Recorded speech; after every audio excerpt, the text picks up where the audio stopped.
Au chapitre de cette édition, le département d'allemand de l'université Félix Houphouët-Boigny vient de voir deux de ses enseignants promus par le CAMES au grade de maître assistant et maître de conférence. Ils ont été célébrés au CAMPC. Tous les regards sont désormais tournés vers le nouveau président du Sénégal, Bassirou Faye, notamment la communauté sénégalaise. Notre équipe de reportage a recueilli quelques attentes ici en Côte d'Ivoire. Le festival Pakinou et Black Law se prépare. Quel avenir de la jeunesse face à la drogue sera le thème de ces moments de réjouissance. Et le Centre d'information et d'orientation a organisé la 17e journée carrière de la Direction régionale de l'éducation nationale et de l'alphabétisation. Le point complet dans cette édition. Bienvenue à tous et merci d'être au rendez-vous de l'information d'ici et d'ailleurs sur Business 24 Africa. Le département d'allemand de l'université Félix Houphouët-Boigny vient de voir deux de ses enseignants promus par le CAMES au grade de maître assistant et de maître de conférence. Ils ont été célébrés ce mardi au CAMPC en même temps que les 5 nouveaux enseignants recrutés par le département. C'était en présence de nos reporters Konena Norgo et Ezekiel Seri. L'excellence est au cœur du département d'allemand de l'université Félix Houphouët-Boigny d'Abidjan. En témoigne cette cérémonie de distinction de deux de ses enseignants, promis du Conseil africain et malgache de l'enseignement supérieur CAMES, tenue ce mardi 26 mars 2024 au CAMPC. Une cérémonie marquée par l'accueil des nouvelles recrues 2023-2024 au sein du département. La cérémonie d'aujourd'hui s'inscrit dans notre vision qui consiste à célébrer le mérite. En effet, nous distinguons les promus au CAMES. CAMES, ça veut dire Conseil africain et malgache de l'enseignement supérieur. Les promus au CAMES de la session 2022-2023. Et nous accueillons les nouveaux enseignants, dont les nouvelles recrues, au sein du département. En effet, les nouveaux enseignants-chercheurs qui sont recrutés chez nous, ils le sont sur la base d'un concours. C'est un concours de recrutement. On est vraiment honoré, vraiment je suis très heureux d'être ici. Et ça me motive pour la suite. Voilà. Après m'être approprié tous les conseils de mes aînés, je sais plus ou moins un peu la ligne, la conduite à tenir pour vraiment me mettre encore à la disposition de cette université qui a presque tout fait pour moi. Les deux enseignants ont été promis par le CAMES au grade de maître assistant et maître de conférence. Un nouveau chapitre qui s'ouvre ainsi dans la vie de ces enseignants. En faisant le doctorat sur un thème précis, j'ai pu, comprendre certaines théories. Et l'université a estimé que je pouvais partager ces connaissances avec les jeunes frères, avec nos enfants. Et donc, elle m'a recruté. C'est une reconnaissance de la part de nos pères et je crois que c'est un sentiment de joie. Mais ce sentiment de joie a été possible grâce à plusieurs personnes. Et j'aimerais ici remercier toutes les institutions qui essaient de nous aider parce que le CAMES, tout ce qui entoure le CAMES, ceux qui y sont, en savent que quelque chose n'est pas facile, on a besoin d'encadrement. Cette cérémonie a été parrainée par Joseph Assikodis, directeur général du CAMPC, absent du pays pour des raisons professionnelles. C'est plié. Au Sénégal, Bassirou Diomaye Faye remporte haut les mains l'élection présidentielle. Il devient ici le 5e président de l'histoire du pays. Tous les regards sont désormais tournés vers le candidat de Ousmane Sonko. C'est au président Bassirou que revient désormais la lourde charge de présider aux destinées du Sénégal. Les Sénégalais attendent beaucoup du nouveau président. Notre équipe de reportage a recueilli quelques attentes ici en Côte d'Ivoire de la communauté sénégalaise. Suivons.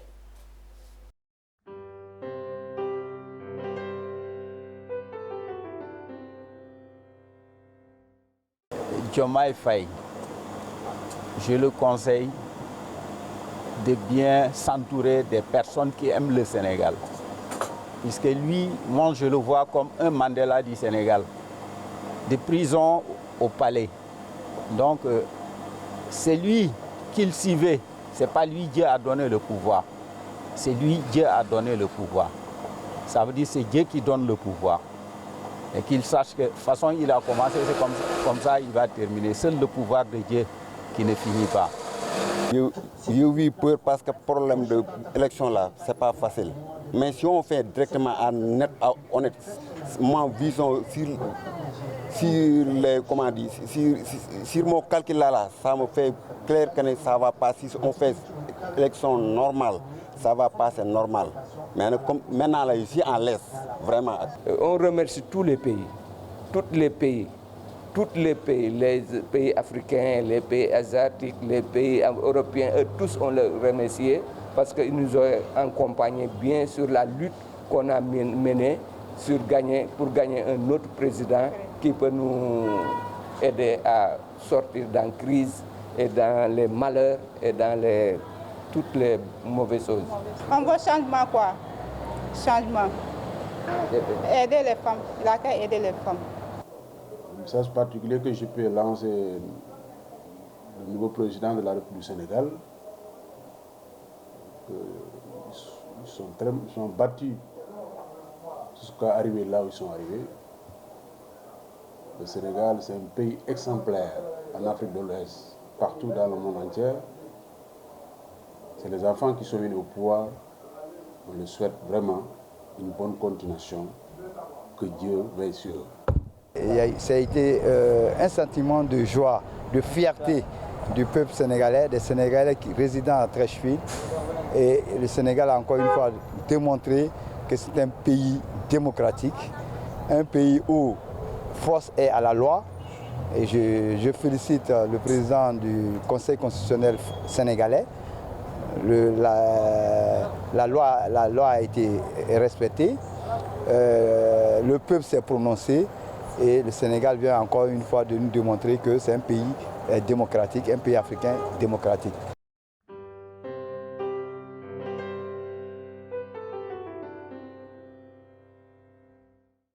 Des propos recueillis par Djekou De Silva et Richard Akeke. Justement, pour en parler davantage, je reçois sur mon plateau Cheikh Ibrahima Fall, alias Coach.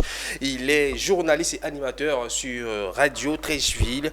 Avec lui, nous allons parler un peu de la situation présidentielle, la situation post-présidentielle au Sénégal. Et c'est dans l'invité du JT.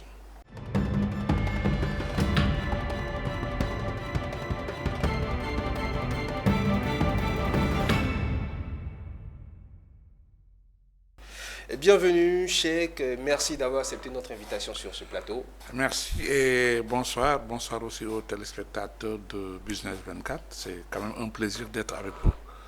Le plaisir est partagé. Bassirou Diomaye Faye, 44 ans, sous la bannière PASTEF, devient le 5e président de la République du Sénégal, à l'issue d'une campagne au pas de course qui aura tenu toutes ses promesses en termes de surprise. Que pouvons-nous retenir de cette élection? Ben, beaucoup de choses à retenir, beaucoup de surprises, mais beaucoup de bonheur aussi. La surprise venait peut-être du côté des Sonkolés, comme on les appelle. Personne n'attendait Diomaye Faye, qui a été un candidat de substitution, parce que son mentor était déjà en prison. Pendant la loi d'amnistie, ils ont été tous libérés, et Diomaye a fait juste une campagne de 15 jours, ce qui n'a jamais été dans l'histoire politique du Sénégal, oui. Et aussi dans un mois de Ramadan où chacun cherchait à manger. Donc ça a été une surprise pour Diomaye d'arriver, parce qu'il a été en face de lui son professeur de l'ENA, qui a travaillé avec lui aux impôts et domaines de Dakar. Mais ce que nous pouvons retenir de ces élections, c'est que le Sénégal est sorti vainqueur de tout cela. Le grand peuple l'a montré encore. Parce que depuis les élections de 1946-1963, le Sénégal a été toujours au rendez-vous de ces grandes élections. On se rappelle tout récemment en 2000, quand Abdou Diouf remettait le pouvoir à Abdoulaye Wade, personne n'attendait. En 2012, quand Abdoulaye Wade remettait le pouvoir aussi à Macky Sall, avec toute cette guerre, ces violences qui ont eu lieu à Dakar, mais au final, le chef de l'État a pris son téléphone pour l'appeler, pour lui dire, voilà, vous avez gagné et bravo. Et c'est ce que Macky Sall a fait hier avec Amadou Ba. Vu son jeune âge, il a juste 44 ans, on a beaucoup d'espoir sur ce jeune parce qu'il s'y connaît, parce qu'il gouverne sa génération. Parce qu'il gouverne une génération qui sont entre 25 ans et 30 ans. 65% de la population sénégalaise n'ont pas 30 ans. Donc il gouverne sa génération et il saura quoi faire. Le plus grand, c'est le peuple qui s'est montré, la démocratie sénégalaise. Ce petit pays, c'est vrai, de par sa superficie, mais cette très grande nation, de par ses hommes, sa culture et son histoire, s'est montrée encore hier. Et j'en suis très fier parce que j'ai parcouru le dimanche toute la grande capitale ivoirienne avec mon caméraman, mon baladeur, pour rien que montrer à tout le monde que la Côte d'Ivoire était au rendez-vous. Ça a été un plaisir. On l'a fait, comme on le dit, on l'a fait. Et standing ovation à Sonko et bravo à la démocratie sénégalaise. Alors tout de suite, vous avez dit, à l'entame de vos propos, vous faites confiance au nouveau président. Selon vous, quels sont les chantiers urgents qui attendent le nouveau président? Bon, comme je l'ai dit, il gouverne sa génération. La première chose à faire, c'est de fermer l'océan Atlantique, d'abord, et de barrer la route du Nicaragua. Et pour le faire, il faudra chercher à donner du travail à la jeunesse sénégalaise. Chaque jeune a envie de voir sa mère heureuse et son père au repos. Tu te réveilles le matin, tu fais face à la famine et tu n'as pas d'argent à les donner. C'est ce qui pousse les gosses à prendre l'océan Atlantique et la route du Nicaragua. Le Sénégalais, dans ses habitudes, à la fin du mois, la première chose à faire, c'est de nourrir sa famille qui est restée au Sénégal, regarder si tout le monde va bien et comment ça se passe avant de penser à autre chose. Donc je pense que Diomaye actuellement, la première chose à faire, c'est de chercher à donner de l'emploi à des jeunes, de faire une réconciliation des Sénégalais parce que nous sommes trop dispersés.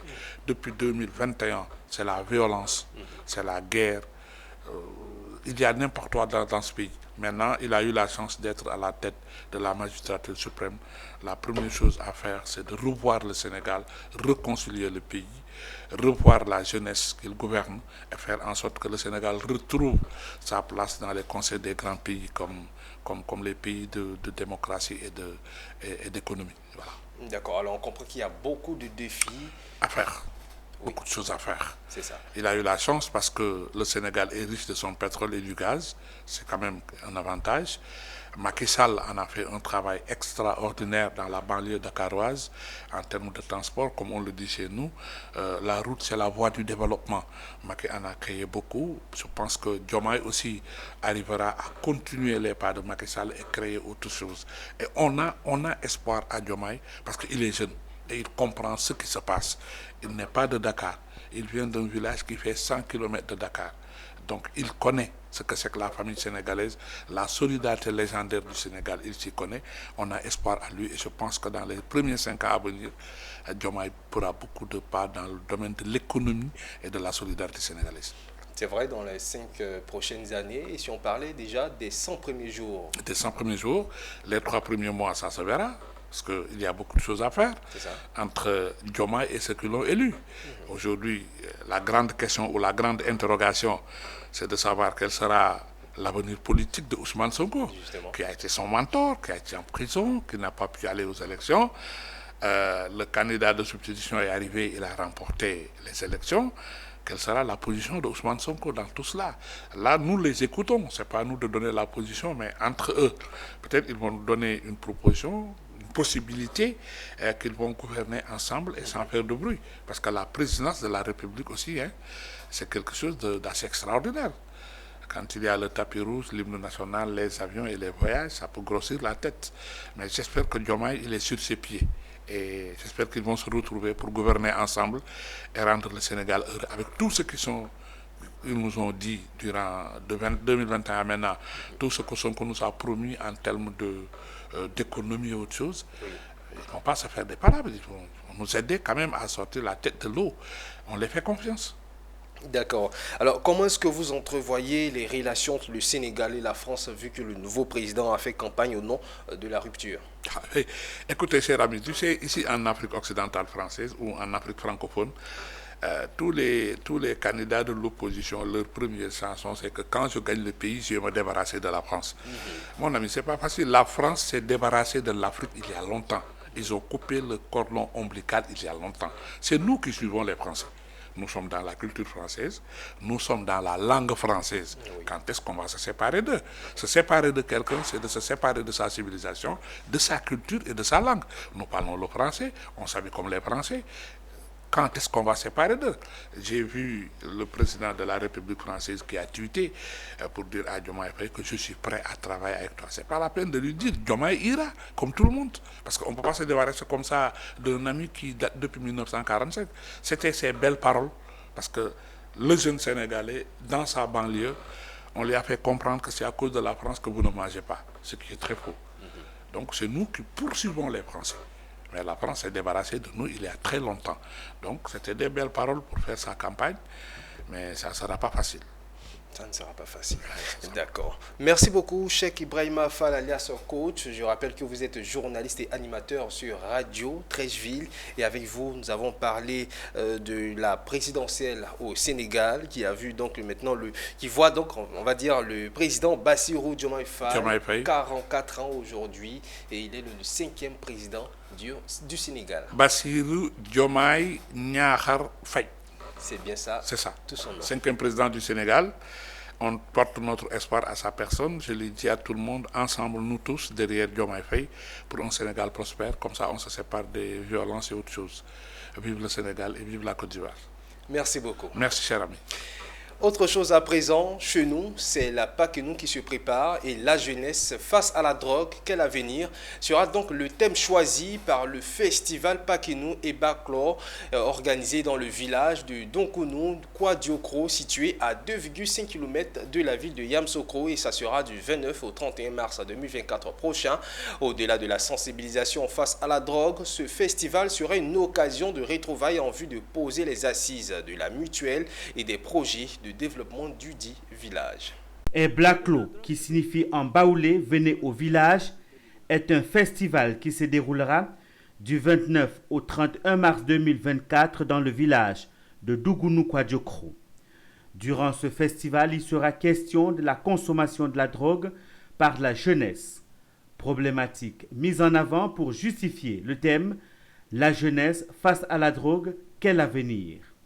Il s'agit pour les organisateurs de conscientiser la jeunesse sur ce phénomène, qui est une substance nuisible et mortelle.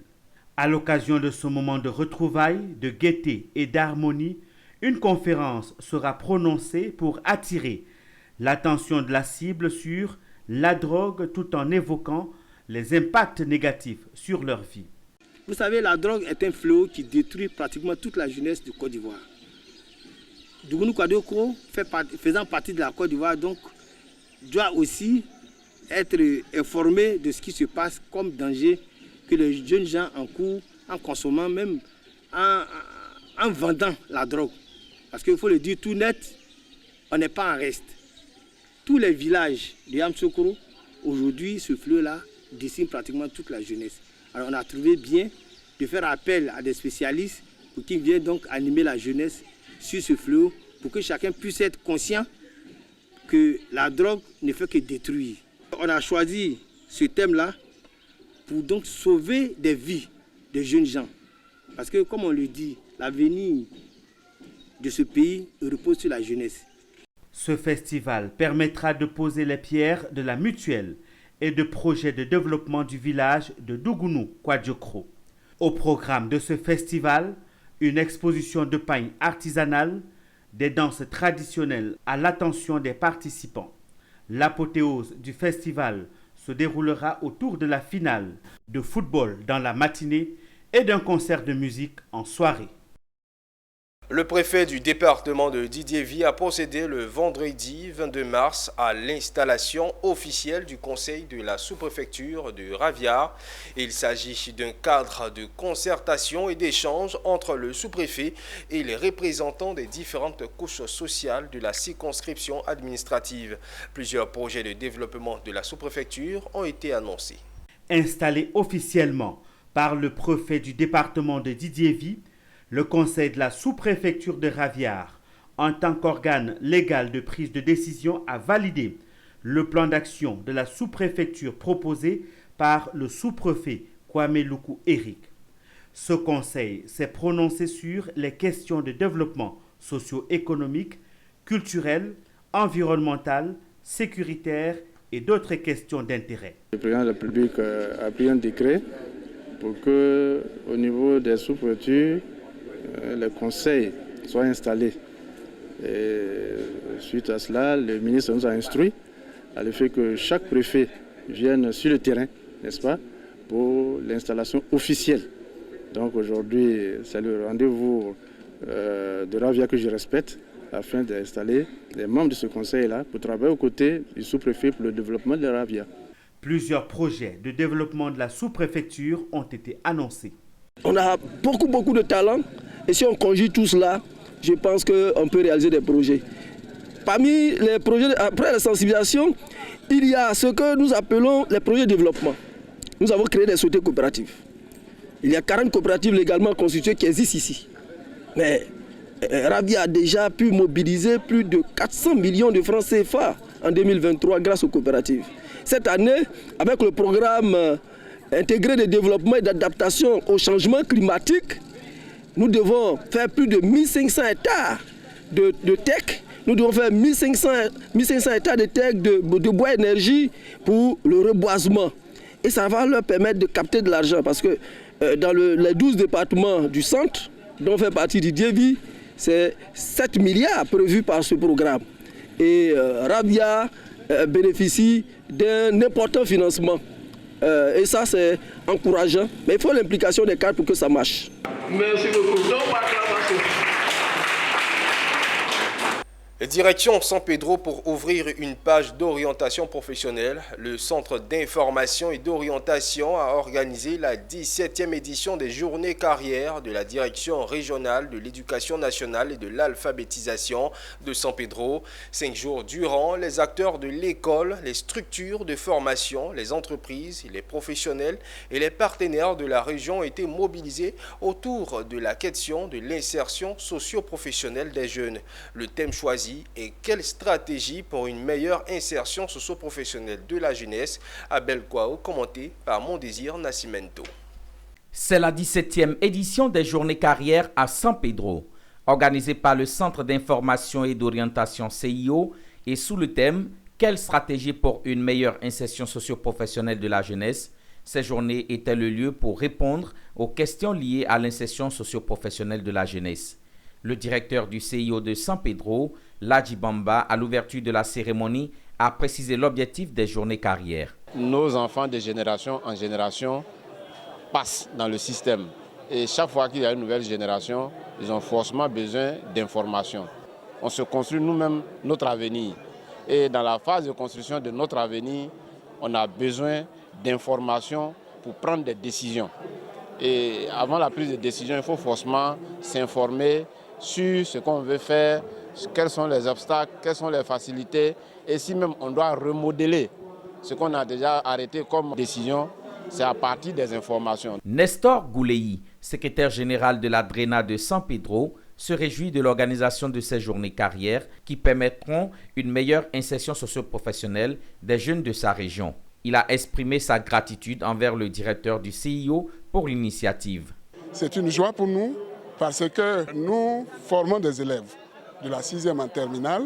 Très souvent, quand ils ont le bac ou le BPC, il y a des problèmes, ils deviennent des chômeurs. Et donc, le DCO dans la région est une direction qui est bienvenue. Et organiser ces genres de manifestations, c'est vraiment nous aider à l'insertion de nos enfants. Emers Kpaye, élève au lycée moderne Inagoyi, heureux de ce que ces journées lui ont apporté. Nos carrières nous a apporté beaucoup de connaissances, à mieux savoir où s'orienter après le bac. Je remercie le CIO d'avoir permis au lycée Inagoyi d'organiser la journée carrière. Les journées carrières constituent un cadre d'échange pour permettre à nos apprenants d'opérer leur choix pour le futur.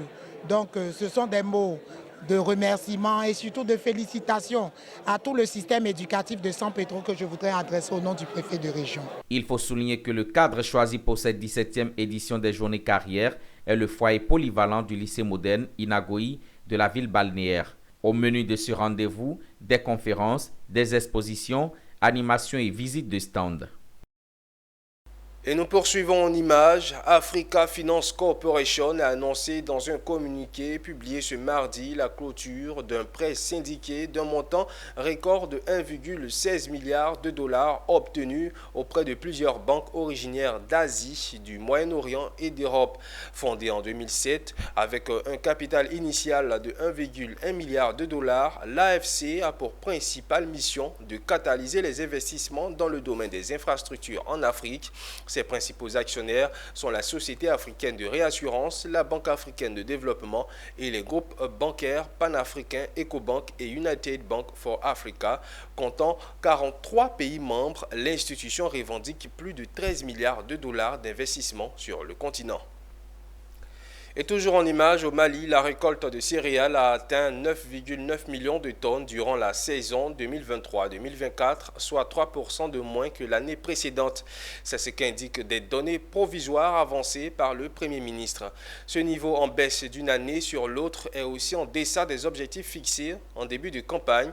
Il faut souligner que la baisse de la récolte devrait conforter la politique de restriction sur les exportations de mil, sorgho, maïs et riz local adoptée depuis décembre 2021, dont l'objectif est d'assurer la disponibilité de ces denrées de base sur le marché intérieur.